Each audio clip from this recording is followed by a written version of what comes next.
Hey everybody, I'm Live Chief Meteorologist Mark Torregrossa here. Hey, getting ready for the look of winter, right?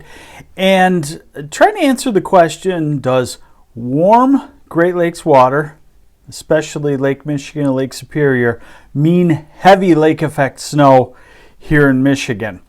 And in looking back and getting some help with data from the National Weather Service in Gaylord, it looks like it's not really the case. It's actually counterintuitive. A lot of you would think warm water will make heavy lake effect snow. But what we're finding is warm water was made by a warm weather pattern, and that warm weather pattern seems to persist when the water is warm, and therefore you don't have the cold air aloft for numerous very heavy lake effect snows.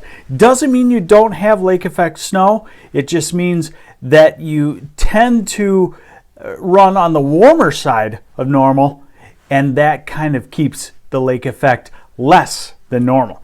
So right now our finding is that warm water kind of is a circle that feeds warm air that kind of kills off the lake effect somewhat. But still be ready to snowmobile, still be ready to ski, still be ready to have fun, and the winter woes here in Michigan too.